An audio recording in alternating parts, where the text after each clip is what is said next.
War plans for Ukraine. The exact positioning of Russian nuclear warheads, high-level intelligence on Israeli operations. These are secrets that governments kill to keep. They are the kind of assets usually locked behind retinal scanners, armed guards, and steel vaults deep beneath the earth. But in early 2023, the most dangerous documents on the planet weren't found in a dead drop or a burner phone. They weren't stolen by a master spy in a tuxedo or a hardened cybercriminal demanding a ransom in Bitcoin. They were sitting on a messy kitchen table, right next to a bottle of Gorilla Glue and a hunting magazine. And they were uploaded to the internet, not to destroy a nation, but to settle a petty debate in a chat room filled with teenagers discussing Minecraft maps and racist memes. History is filled with traitors who sold their country for ideology or millions of dollars. But the man who humiliated the Pentagon and triggered a global diplomatic crisis didn't want money. He didn't want power. He just wanted to show off to his online friends. This is not a story about a master hacker. It is the story of a system so broken that it handed the keys to the kingdom to a lonely 21-year-old. And what happened when he decided to unlock the door? How did the most powerful military in history get outsmarted by a Discord moderator? To understand why this happened, you have to look past the headlines of espionage and look at the mundane reality of Jack Teixeira's life. He wasn't a high-ranking officer strategizing in a war room. He was an airman first class, assigned to the 102nd Intelligence Wing at the Otis Air National Guard Base on Cape Cod. His job title was Cyber Transport Systems Journeyman. In the civilian world, we call this IT support. He was the guy who fixed the Wi-Fi, repaired air conditioning units in server rooms, and made sure the cables were plugged in correctly. But in the intelligence community, the IT guy is a paradox. To fix the network that carries the nation's deepest secrets, you need access to the network itself. Jack was given top-secret security clearance. Specifically, he had TSSCI access, sensitive, compartmented information. At just 21 years old, he had the same level of clearance as generals and senior analysts.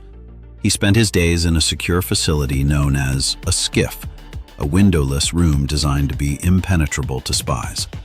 But while others were analyzing the data to protect the country, Jack was simply bored. When he clocked out, he didn't go home to a life of intrigue. He went home to his computer.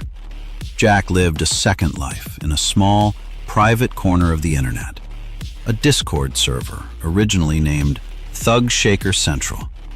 This wasn't a gathering of elite hackers or political activists. It was a digital clubhouse for about 20 young men and teenagers. The culture there was a chaotic mix of video games, obsession with military gear, dark humor, and casual racism. It was the kind of place where prayers were typed out next to offensive memes. In this world, Jack wasn't just a low-level IT repairman. He was the OG. He was the leader. He was the older, wiser military man who had access to the real stuff. He wanted to educate his young followers about the harsh realities of war. He wanted them to respect him. At first, it started innocently enough. He would type out summaries of the classified reports he read at work, trying to explain the complexities of the Ukraine war to a bunch of teenagers who were more interested in Call of Duty. But typing took too long. And worse, sometimes the kids didn't believe him. They thought he was making it up. That skepticism bruised his ego. He needed to prove he was important. He needed to show them the raw truth. So, instead of transcribing the notes, he made a decision that would eventually bring the FBI to his doorstep. He stopped typing. He took out his phone, and inside one of the most secure buildings in the United States, he started taking pictures. For months, the leak remained the world's best-kept secret, hidden in plain sight. Jack began photographing the documents on his kitchen island. He didn't bother to scan them. He didn't use encryption or dead drops. He simply smoothed out the creases in the paper, snapped a picture with his smartphone, and hit upload. The documents were stamped top secret, no foreign, meaning no foreign nationals. They detailed the compromised air defense systems of Ukraine, the movements of South Korean officials, and even Mossad's internal politics. And yet, the reaction from the teenagers in Thug Shaker Central was underwhelming. Most of them didn't care about geopolitics. They wanted to talk about loot boxes and gear. Jack was risking life in prison to impress an audience that was barely paying attention. But the internet is a leaky vessel. It only takes one loose thread for the whole tapestry to unravel. In late February 2023, one of the teenagers in the group took a handful of Jack's files and reposted them to another Discord server, one dedicated to a YouTuber named Wow Mao. From there, they migrated again, this time to a fan server for the video game Minecraft. Suddenly, classified military intelligence was being used to win arguments about map realism in a block-building game. It was absurd. It was inevitable. In April, the containment finally broke. The documents washed up on 4chan and Russian Telegram channels.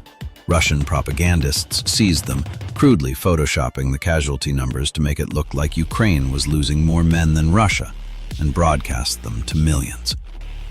On April 6th, the New York Times broke the story. The Pentagon woke up to a nightmare. They didn't know who the leaker was. They didn't know how much he had. And they didn't know if he was a Russian mole deep inside the establishment. The US government launched a desperate, sprawling manhunt. But while the FBI was spinning up its gears, a group of civilian journalists at Bellingcat and the New York Times were already closing in. They didn't have subpoenas or warrants. They had something better: open source intelligence. The investigators looked closely at the photos Jack had taken. They weren't just looking at the text. They were looking at the background. In the margins of the photos, they saw details that Jack had been too careless to hide. A distinct pattern on the granite kitchen countertop, the specific tiling on the floor, a bottle of Gorilla Glue, a hunting magazine scope manual. The digital sleuths began cross-referencing these details with the digital footprint of the Discord members. They found a Steam profile linked to the server admin. They found an Instagram account. And then they found the smoking gun, a family photo posted online from a house in North Dighton, Massachusetts. The granite matched, the floor tiles matched. The digital ghost had a physical address. While the world was speculating about high-level espionage, the trail led straight to the childhood home of a 21-year-old airman. Jack knew it was over. On his final day of freedom, he logged into the server one last time. His message to his friends was brief, a frantic goodbye as the walls closed in. He reportedly told them, "I never wanted it to get like this. I prayed every day that it wouldn't happen." He drove home, sat on his back patio, and started reading a book. He didn't run. He didn't destroy the evidence. He just waited. The FBI arrived with the force of a hammer dropping. Armored vehicles lined the leafy street. Agents with long guns moved through the manicured lawn. The news helicopters circling overhead broadcast the footage live.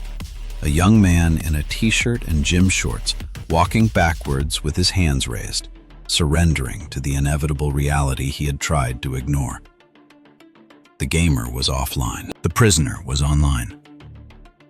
The federal courthouse in Boston became the final stage of Jack's war. But this time, there were no avatars, no moderators, and no delete button. Jack Teixeira stood before the judge, stripped of his uniform, his clearance, and his online persona.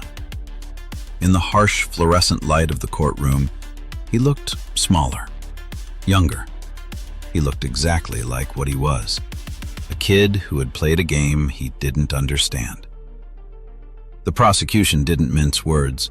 They argued that Jack's actions had endangered the lives of soldiers on the battlefield, compromised intelligence sources, and damaged America's standing with its allies. They painted a picture of a man who had sworn an oath to protect the Constitution, only to trade it for digital clout. They revealed that his superiors had warned him multiple times about his handling of classified info warnings he had ignored with arrogant indifference. His defense team tried to paint a different picture. They argued he was an isolated young man, not a malicious spy. They claimed he never intended for the documents to leave the private server, that he never meant to help America's enemies. He was just trying to educate his friends. He was just trying to be someone. But the law does not care about the why. It only cares about the what. Jack pleaded guilty to 6 counts of willful retention and transmission of national defense information. The plea deal was a surrender. He accepted a sentence of up to 16 years in federal prison. As the gavel came down, the reality set in. The OG of Thug Shaker Central wasn't going home to his computer. He was going to a cell. The extensive digital library he had built, the respect he had craved, the arguments he had won, it all evaporated, leaving him with nothing but a number and a cage. The Jack Teixeira case is closed, but the wound it opened remains infected. The Pentagon scrambled to tighten security, reducing the number of people with access to sensitive intelligence. They promised stricter monitoring, better background checks, and a clampdown on electronic devices. But the terrifying truth of this story isn't about protocols or clearance levels. It's about the human element. We built a world where intelligence is digital, where secrets can be copied with a keystroke and shared with the speed of light. We entrusted those secrets to a generation that lives online, a generation that measures worth in likes, upvotes, and server status. Jack proved that you don't need a sophisticated cyber weapon or a team of elite commandos to cripple a superpower. You just need a bored employee with a smartphone and a need for attention. The leak exposed the fragility of modern secrecy. It showed us that the biggest threat to national security might not be a foreign government, but the quiet kid sitting in the corner of the office, desperate for a connection. Jack Teixeira is in prison, but the internet is still there. The chat rooms are still open, and somewhere, right now, another young man is sitting in front of a glowing screen, holding a secret he shouldn't have, wondering if posting it will finally make him feel important. The server is always online.